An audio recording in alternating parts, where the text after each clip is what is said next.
Good morning दोस्तों, सत श्री अकाल, राधे राधे, जय श्री कृष्णा, जय श्री राम। कैसे हो बच्चों आप लोग? सभी लोग अच्छे होंगे और पढ़ाई कर रहे होंगे घर पर। जरा कमेंट्स में देकर बताओ, पढ़ाई कर रहे हो या नहीं कर रहे हो? कर रहे हो, चलो।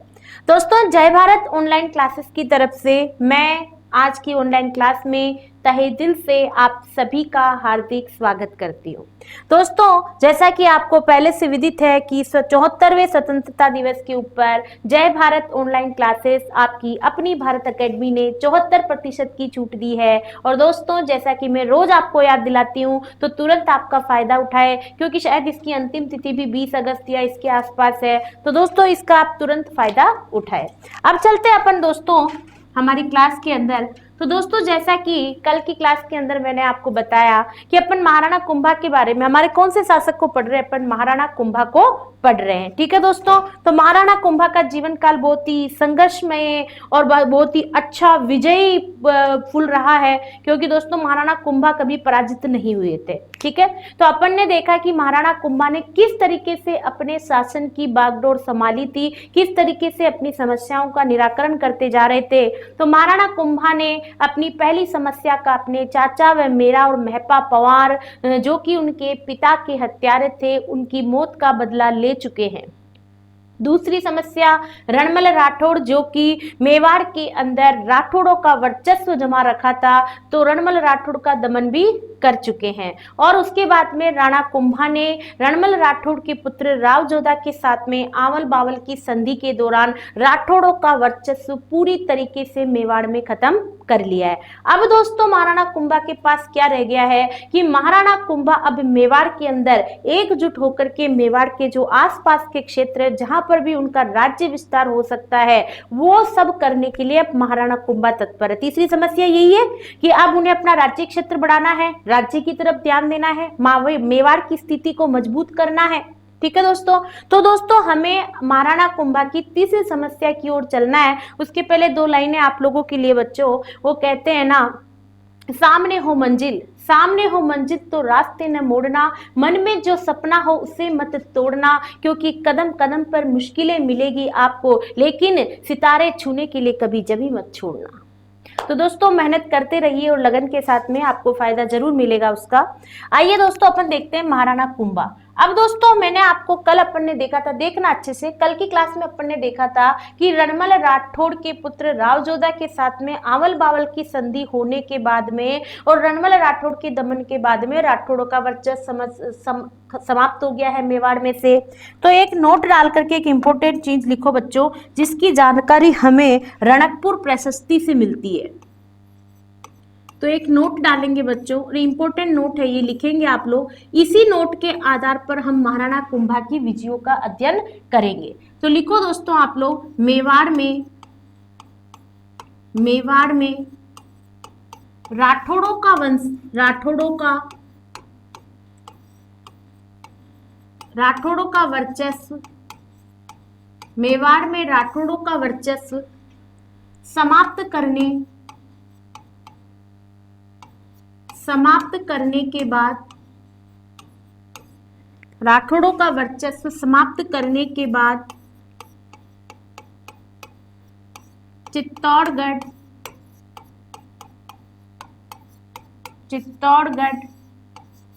व कुंभलगढ़ को अपनी शक्ति का केंद्र बनाया। कुंभलगढ़ को अपनी शक्ति का केंद्र बनाया। ये जानकारी हमें कहां से मिल रही है दोस्तों? इसका मतलब क्या है कि चित्तौड़गढ़ और कुंभलगढ़ को अपनी शक्ति का केंद्र बनाते हुए रणकपुर प्रशस्ति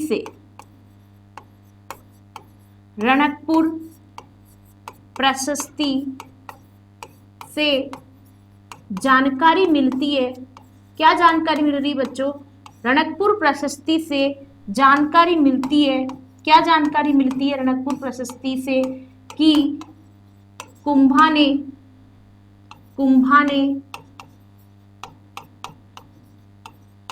सारंगपुर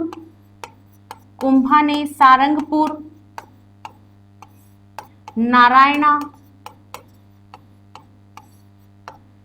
मंडोर, मालवा, अजयमेरू, मंडलगढ़,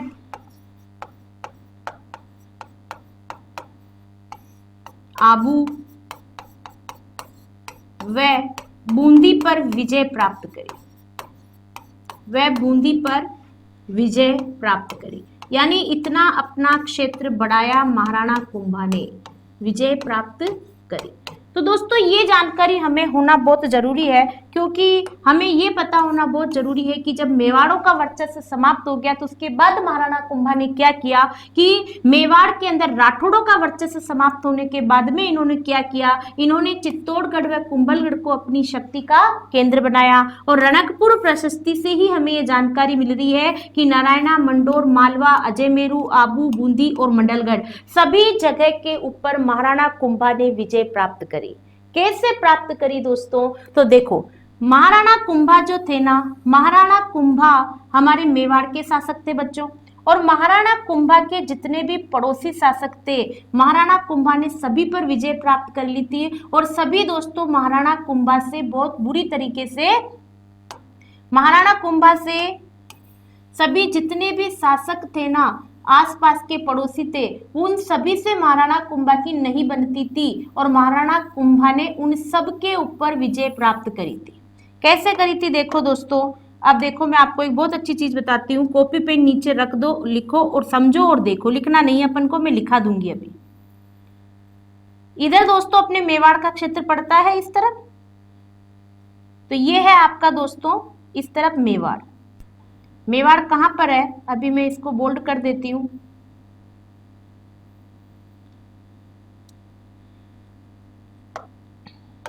ये देखो दोस्तों, यहां से लेकर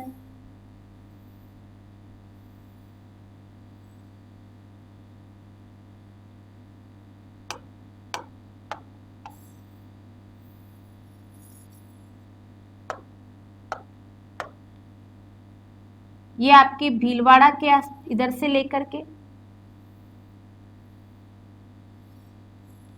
ये वाला क्षेत्र दोस्तों हमारे मेवाड़ पड़ता है।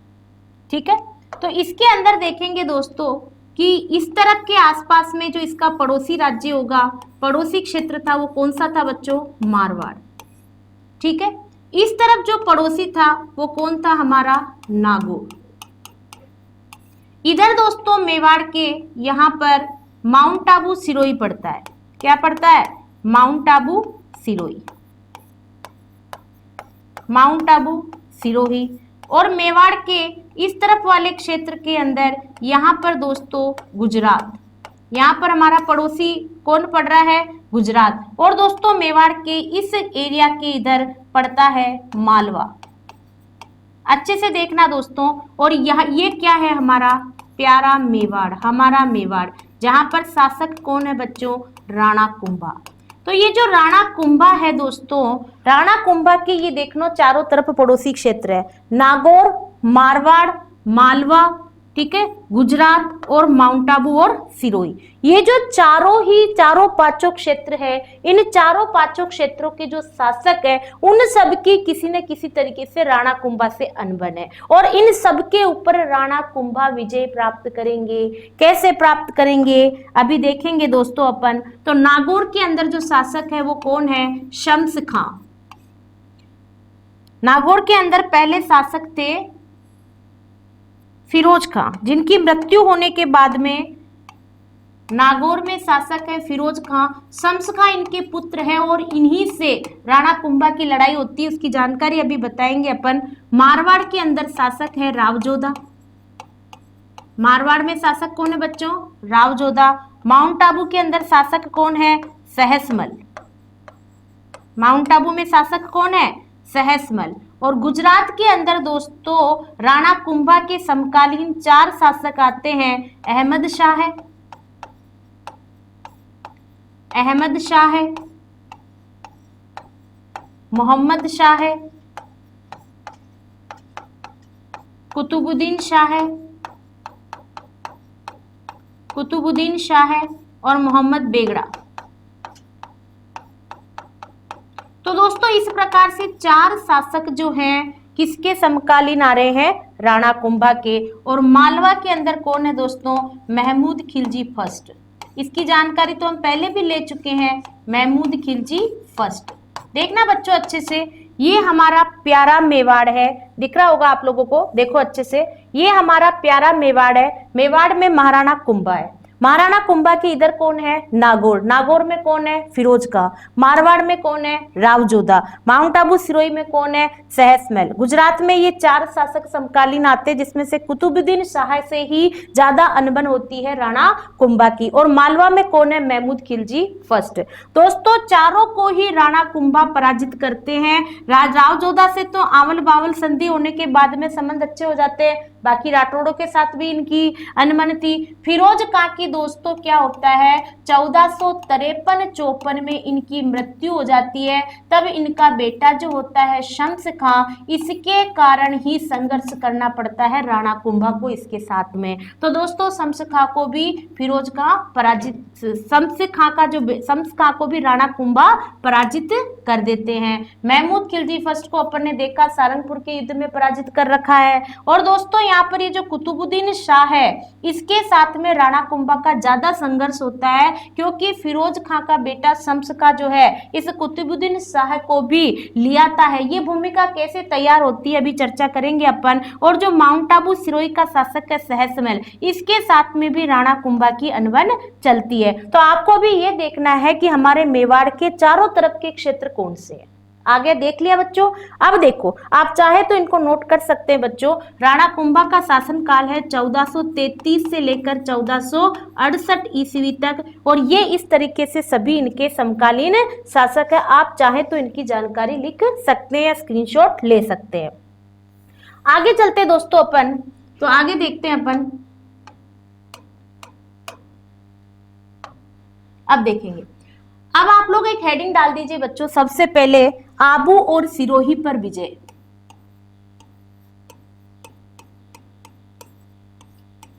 आबू व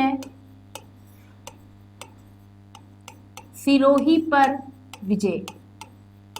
महाराणा कुंभा आबू व सिरोही पर विजय कैसे प्राप्त करेंगे, ये आपको देखना है। ठीक है, पहला फैक्ट देख रहे हैं अपन, आबू व सिरोही के ऊपर विजय कैसे प्राप्त करेंगे। क्या होता है दोस्तों, आबू के जो शासक हैं, आबू के शासक कौन है, माउंट आबू सिरोही के, माउंट आबू सिरोही के शासक है। कौन है माउंट आबू सिरोही के शासक बच्चों, माउंट आबू सिरोही के जो शासक है उनका नाम है सहसमल। क्या है इनका नाम, सहसमल। ठीक है, तो माउंट आबू सिरोही के जो शासक है सहसमल, इन्होंने दोस्तों 1425 में सिरोही बसाया। इन्होंने सिरोही कब बसाया था, सिरोही इन्होंने 1425 ईस्वी में बसाया था। ठीक है, माउंट आबू सिरोही के जो शासक है सहसमल, इन्होंने 1425 ईस्वी में सिरोही बसाया था। अब इन्होंने क्या किया दोस्तों, इनके युद्ध के कारण क्या थे, एक कारण था इनका, ये क्या करते थे, बाहरी जो भी आक्रमणकारी आते थे, हमने अभी राजस्थान के नक्शे के अंदर देखा कि माउंट आबू सिरोही कॉर्नर पर है। तो दोस्तों इस तरह से जो भी बाहर आक्रमणकारी, बाहर से जो भी आक्रमणकारी आता था वो माउंट आबू सिरोही के यहाँ आता था। तो ये सहसमल जो थे ना, उन्हें हमारे मेवाड़ की तरफ आने देते थे, उन्हें रोकते नहीं थे। तो पहला कारण तो ये था कि बाहरी आक्रमणकारियों को, बाहरी आक्रमणकारियों को रोकते नहीं थे, उनको सहमति देते थे कि मेवाड़ की तरफ चले जाओ, रोकते नहीं थे। दूसरा कारण क्या था, दूसरा कारण ये था कि दोस्तों जब महाराणा मोकल की हत्या हुई थी ना, मोकल की हत्या के समय मेवाड़ की स्थिति थोड़ी डगमगा गई थी। मोकल की हत्या के समय सहसमल ने, जो सिरोही के शासक थे ना, उन्होंने, सहसमल ने मेवाड़ के कुछ गांवों पर, मेवाड़ के कुछ गांवों पर अपना अधिकार कर लिया था। मेवाड़ के कुछ गांवों पर अपना अधिकार कर लिया था। अपना अधिकार कर लिया था। तो दोस्तों जब इन्होंने यहाँ पर अधिकार कर लिया था तो ये बात राणा कुंभा को अच्छी थोड़ी लगेगी, बुरी लगेगी, क्योंकि मोकल की जब हत्या हुई थी ना दोस्तों, उस समय हमारे मेवाड़ की स्थिति थोड़ी सी कमजोर थी, क्योंकि मेवाड़ के अंदर राठौड़ों का वर्चस्व ज्यादा था। तो ये मोकल जब जीवित थे ना, तब भी ये बाहरी तरफ सीमाओं की तरफ ध्यान नहीं दे पा रहे थे, क्योंकि उस समय रणमल राठौड़ का वर्चस्व ज्यादा था, तो मोकल इनके भरोसे थे। या फिर जब मोकल की मृत्यु हो गई थी, उस समय राणा कुंभा जब शासन की बागडोर संभाल रहे थे, उस समय थोड़ी स्थिति डावाडोल थी, कोई ध्यान नहीं दे पा रहा था। उस समय सहसमल ने फायदा उठा करके मेवाड़ की सीमाओं के कुछ गांवों को अपनी ओर दबा लिया, अपनी ओर मिलाने का प्रयास कर लिया। तो दोस्तों ये जानकारी किसको चलती है, जब अब महाराणा कुंभा राज्य क्षेत्र की ओर देख रहे हैं, तो जब महाराणा कुंभा को ये बात पता चलती है, मेवाड़ में अब कौन है हमारे पास में, महाराणा कुंभा। तो महाराणा कुंभा को जब ये बात पता चलती है तो महाराणा कुंभा को बच्चों अच्छा लगेगा, पूरा लगेगा, बुरा लगेगा। तो महाराणा कुंभा क्या करते हैं, अपने सरदार को सेना लेकर के भेजते हैं, अपने सरदार को भेजते हैं। इनके सरदार का क्या नाम है बच्चों, ये नाम एग्जाम में पूछा जा सकता है। अपने सरदार को भेजते हैं और सरदार का नाम है दोस्तों डोडिया सरदार नरसिंह। डोडिया सरदार नरसिंह नाम का एक सरदार है, इनका विश्वास पात्र है, जिसको मेवाड़ की सेना लेकर के कहाँ भेज देते हैं, सिरोही के ऊपर आक्रमण करने के लिए भेज देते हैं। कब भेजते हैं दोस्तों, ये युद्ध होता है आपके 1451-52 के अंदर। ये माउंट आबू सिरोही के ऊपर महाराणा कुंभा के द्वारा युद्ध की आक्रमण किया जाता है। किसके द्वारा किया जा रहा है, ये महाराणा कुंभा के द्वारा माउंट आबू सिरोही के ऊपर ये आक्रमण किया जा रहा है। दोस्तों डोडिया सरदार नरसिंह का नाम बहुत ही इंपॉर्टेंट है, जो कि युद्ध लेकर के सेना लेकर के महाराणा कुंभा की तरफ से सिरोही के ऊपर आक्रमण करने आता है। और यहाँ पर दोस्तों सहसमल की सेना के और इनके बीच में युद्ध होता है।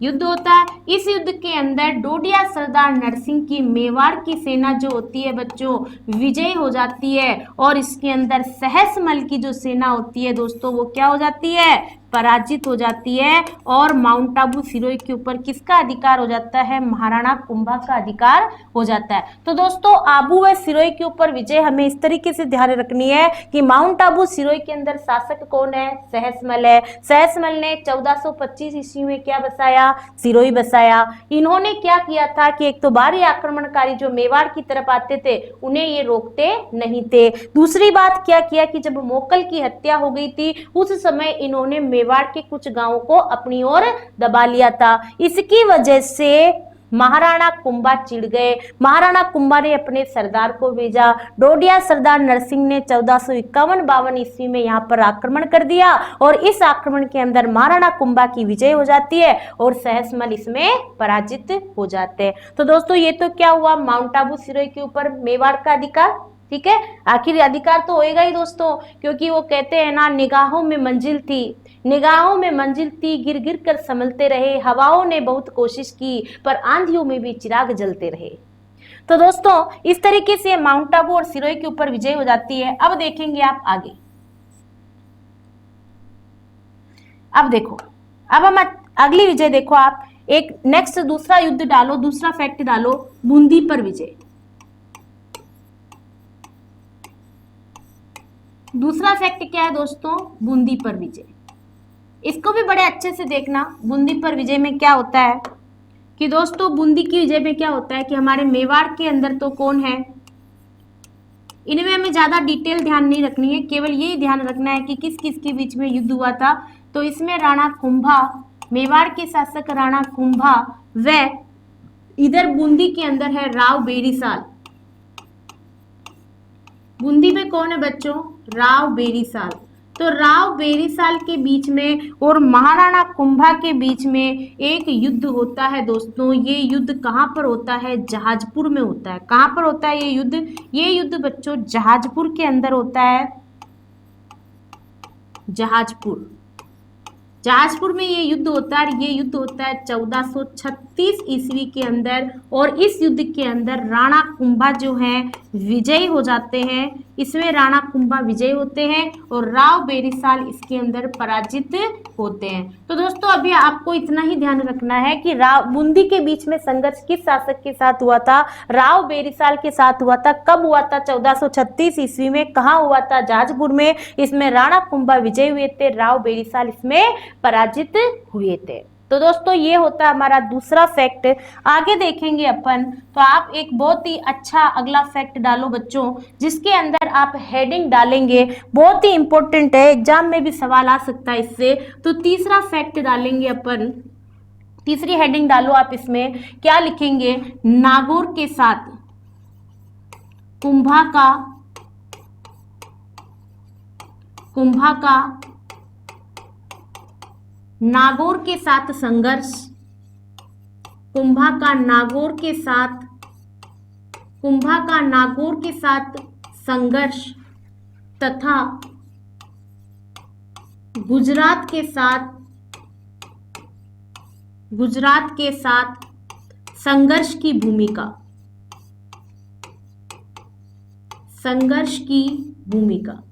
दोस्तों ये बहुत ही महत्वपूर्ण है, इसको हम बहुत अच्छे से समझेंगे कि नागौर के साथ युद्ध, नागौर के शासक के साथ महाराणा कुंभा का युद्ध क्यों हुआ था, और इस युद्ध के कारण गुजरात के साथ लड़ाई का कारण क्या बना था, गुजरात के साथ संघर्ष की भूमिका क्या बनी थी, राणा कुंभा का क्या कारण था कि उन्हें गुजरात के साथ युद्ध करना पड़ा। तो दोस्तों इसका बहुत ही अच्छे तरीके से समझेंगे। कॉपी पेन नीचे रख दो, आराम से देखो, सुनो और समझो। आराम से देखो, ये क्या है दोस्तों हमारे पास में, आराम से देखिए इधर, ये है हमारे पास में नागौर। ये क्या है बच्चों हमारे पास में? नागौर। नागौर के शासक का नाम क्या है दोस्तों? फिरोज खां। नागौर के शासक का नाम क्या है? फिरोज खां। क्या है नागौर के शासक का नाम? फिरोज खां। ठीक है, ये जो नागौर का शासक बच्चों फिरोज खां, इसके पुत्र का नाम तो है दोस्तों, इसके पुत्र का नाम क्या है? शम्स खां। पुत्र का नाम क्या है इसके? शम्स खां। पुत्र का नाम है शम्स खां, और इस फिरोज खां के भाई का नाम है मुजाइन खां। भाई का नाम क्या है बच्चों? मुजाइन खां। अब क्या होता है देखना अच्छे से कि 1453-54 के अंदर, 1453-54 में क्या हो जाता है? इस फिरोज खां की मृत्यु हो जाती है। किसकी मृत्यु हो जाती है बच्चों? फिरोज खां की मृत्यु हो जाती है। नागौर का शासक कौन है? फिरोज खां। फिरोज खां की मृत्यु कब हो रही है? 1453-54 में। अब शासक कौन बनेगा? उसका बेटा बनेगा शम्स खां। नहीं बनेगा? बनेगा। और इस फिरोज खां का भाई कौन है? मुजाइन खां। इन दोनों के मध्य क्या होता है दोस्तों? उत्तराधिकारी संघर्ष होता है। क्या संघर्ष होता है इसमें? उत्तराधिकारी संघर्ष होता है। उत्तराधिकारी संघर्ष का मतलब होता है कि आखिर शासक कौन बने, भाई बने या बेटा बने। ये संघर्ष होता है किसके बीच में? शम्स खां के अंदर और मुजाइन खां के बीच में ये संघर्ष होता है साहब। अब इस संघर्ष के दरमियान क्या होता है कि ये शम्स खां जो है ये कमजोर पड़ जाता है, और मुजाइन खां जो होता है ये क्या होता है? नागौर का शासक बन जाता है। कहाँ का शासक बन जाता है बच्चों? ये नागौर का शासक बन जाता है। नागौर का शासक बन जाता है। और ये शम्स खां जो होता है ना, ये शम्स खां क्या करता है? भाग करके मेवाड़ आ जाता है। भाग कर क्या आ जाता है? मेवाड़ आ जाता है। भाग कर मेवाड़ आ जाता है। मेवाड़ में किसके पास आ गया बच्चों? ये मेवाड़ में आ गया ये अपने राणा कुंभा के पास में। भाग कर मेवाड़ आ गया, किसके पास आ गया? राणा कुंभा के पास में। और राणा कुंभा से आकर इसने क्या कहा कि भाई देखो मेरे को शासक बनना चाहिए, लेकिन शासक चाचा बन गया है, मुझे नागौर का शासक बना दो। ये शम्स खां किसको आकर कह रहा है? राणा कुंभा को। राणा कुंभा ने थोड़ी देर तो सोचा, उन्होंने कहा ठीक है भाई, मैं तेरे को शासक बना दूंगा, लेकिन तुझे मेरी बात माननी पड़ेगी। तो शम्स खां ने कहा बिल्कुल मान लूंगा। तो बोले कि शर्त होगी, मेरे बिना नागौर में पत्ता भी नहीं हिलेगा, मुझसे पूछकर काम करेगा, जो भी काम कराएगा वहां पर मेरे से बिना पूछे नागौर का पत्ता नहीं हिलेगा तो मैं तुझे शासक बना दूंगा। शम्सका ने कहा पक्की बात है, मैं आपकी बात मान लूंगा। और राणा कुंभा ने सशर्त क्या किया बच्चों, राणा कुंभा ने सशर्त शम्सका को नागौर का शासक बना दिया। किसको पराजित करके, मुजाइन खां को पराजित करके। किसको पराजित करके, मुजाइन खां को हटा दिया। मुजाइन खां को हटा दिया। सशर्त मुजाइन खां को हटा दिया और सशर्त क्या किया, सशर्त शम्स खां को शासक बना दिया। शम्स खां को क्या कर दिया बच्चों, शासक बना दिया। किसको शासक बना दिया, शम्स खां को। अब नागौर का शासक कौन बन गया बच्चों, नागौर का शासक कौन बन गया, अब शम्स खां। नागौर का शासक कौन बन गया, अब शम्स खां। देखना अच्छे से। अब ये शम्स खां जब नागौर का शासक बन गया है तो इसने क्या किया, नागौर का शासक बनने के बाद में इसने सशर्त काम नहीं किया। कैसे काम नहीं किया बच्चों इन्होंने, नागौर का शासक बनने के बाद में इसने सशर्त काम नहीं किया, इसने शर्त तोड़ दी। इसने क्या किया, सशर्त काम नहीं किया। क्या काम नहीं किया इसने क्या किया, सशर्त काम नहीं किया। इसने क्या किया बच्चों, इसने नागौर के दुर्ग की मरम्मत का काम प्रारंभ कर दिया। क्या काम किया इसने, नागौर दुर्ग की मरम्मत का काम प्रारंभ कर दिया। नागौर दुर्ग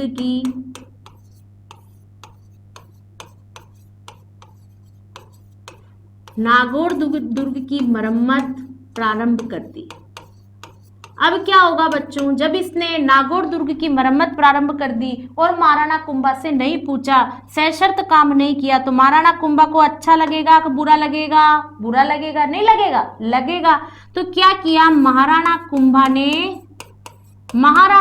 ने क्या किया बच्चों, महाराणा कुंभा ने आक्रमण कर दिया। किसके ऊपर, नागौर के ऊपर। महाराणा कुंभा आक्रमण नहीं करेंगे क्या, करेंगे। महाराणा कुंभा ने क्या किया बच्चों, आक्रमण कर दिया। और अब जैसे ही महाराणा कुंभा ने आक्रमण किया तो ये शम्स का क्या करता है दोस्तों, भाग कर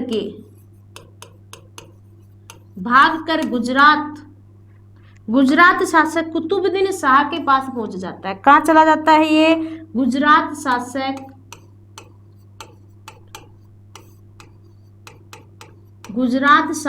कुतुबुद्दीन शाह के पास पहुंच जाता है। गुजरात शासक कुतुबुद्दीन शाह के पास पहुंच गया और इसके साथ जाकर के क्या किया, इसने अपनी बेटी का ब्याह कर दिया। शम्स खां ने क्या किया, शम्स खां ने बेटी का ब्याह कर दिया। बेटी का ब्याह कर दिया यानी वैवाहिक संबंध स्थापित कर दिए, बेटी का ब्याह कर दिया। अब बताओ संधि बन गए तो ये कुतुबुद्दीन शाह शम्स खां की मदद करेगा कि नहीं करेगा, करेगा। क्यों नहीं करेगा भाई, बेटी बहू बन गई है, ये बेटी इसकी पत्नी बन गई है तो कुतुबुद्दीन शाह मदद करेगा। तो कुतुबुद्दीन शाह और शम्स खां एक हो जाते तो शम्स खां कुतुबुद्दीन शाह से कहता है कि ये जो कुंभा है ना ये मुझे बहुत परेशान करता है, नागौर के ऊपर अधिकार कर लिया है। तो ये कुतुबुद्दीन शाह और शम्स खां है दोनों मिलकर के मेवाड़ के ऊपर आक्रमण करते दोस्तों, दोनों मिलकर मेवाड़ पर आक्रमण करते हैं। मेवाड़ पर आक्रमण करने के लिए रवाना होते हैं, आक्रमण करने के लिए रवाना होते हैं।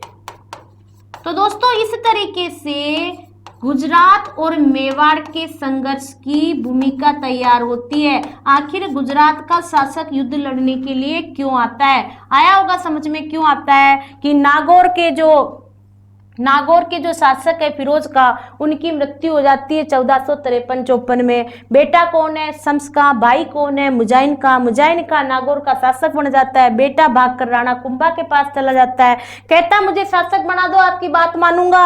इसको शासक बना दिया जाता है, लेकिन ये बात नहीं मानता है। ये क्या करता है? शर्त तोड़ देता है, दुर्ग की मरम्मत प्रारंभ कर देता है। राणा कुंभा को अच्छा नहीं लगता, राणा कुंभा आक्रमण कर देते हैं। ये भाग करके गुजरात शासक कुतुबुद्दीन शाह के पास चला जाता है। ये कुतुबुद्दीन शाह है और शम्स खां मिलकर के मेवाड़ पर आक्रमण करने की भूमिका तैयार करते हैं। अब आक्रमण करेंगे, देखो क्या होता है आक्रमण के अंदर। अब क्या होता है दोस्तों, हमारे मेवाड़ में कौन है? देखना अच्छे से। हमारे मेवाड़ में है महाराणा कुंभा। मेवाड़ में कौन है बच्चों? महाराणा कुंभा, ठीक है। और इधर है नागौर। नागौर से कौन आ रहा है आक्रमण करने? नागौर के शासक शम्स खां प्लस कुतुबुद्दीन शाह है। कुतुबुद्दीन शाह है। दोनों के बीच में दोस्तों युद्ध होता है। और यह युद्ध जो होता है दोस्तों, ये युद्ध कब होता है? ये दोनों के बीच में जो युद्ध होता है बच्चों, ये युद्ध होता है 1456 ईस्वी के अंदर। ये युद्ध होता है 1456 ईस्वी में युद्ध होता है। और दोस्तों यह इस युद्ध के अंदर महाराणा कुंभा जो होते हैं ना, वो दोस्तों विजयी हो जाते हैं। और ये शम्स खां और कुतुबुद्दीन शाह जो है इसमें पराजित हो जाते हैं दोस्तों। और इस युद्ध के अंदर क्या होता है? कुंभा ने नागौर को तहस नहस कर दिया। इस युद्ध में कुंभा नागौर को तहस नहस कर देते हैं। क्या कर देते हैं बच्चों? कुंभा नागौर को तहस नहस कर देते हैं। और यहाँ से तहस नहस कर देते हैं। और तहस नहस करने के बाद में क्या करते हैं? ये कुंभा तहस नहस करने के बाद में दोस्तों, तहस नहस करके नागौर से हनुमान जी की मूर्ति लाकर कुंभलगढ़ दुर्ग में स्थापित करवाते हैं। कुंभलगढ़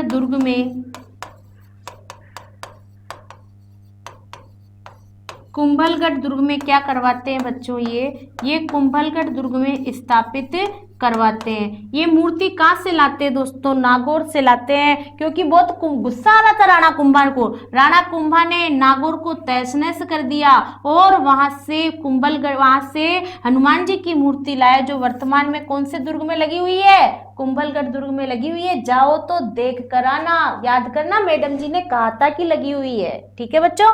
तो इस तरीके से ये सारी जानकारी हमें यहाँ पर इस तरीके से मिलती है कि नागौर के साथ में संघर्ष क्यों हुआ था। मैंने आपको बताया था ना अभी राजस्थान के मैप में कि नागौर के साथ संघर्ष करना पड़ा था। तो क्यों करना पड़ा था वो अच्छे से आपको समझ में आ गया होगा। आप चाहें तो स्क्रीनशॉट भी ले सकते हैं, नोट्स भी बना सकते हैं दोस्तों। नागौर का शासक शम्स खां की भूमिका, और ये युद्ध होता है 1456 ईस्वी के अंदर। और इस युद्ध के अंदर महाराणा कुंभा की बहुत शानदार विजय होती है, ठीक है दोस्तों। तो महाराणा कुंभा के जीवन काल के और भी बहुत सारे संघर्षमय युद्ध है जिनकी चर्चा हम करेंगे दोस्तों, लेकिन कल की क्लास के अंदर करेंगे। तब तक आप मुझसे जुड़े रहें, सावधान रहें, सुरक्षित रहें। और एक बात हमेशा याद रखें दोस्तों कि जो वीर संघर्षों के मार्ग पर जो वीर चलता है, संघर्षों के मार्ग पर जो वीर चलता है, वही इस संसार को बदलता है। जिसने अंधकार, मुसीबत और खुद से जंग जीती है, वही सूर्य बनकर निकलता है।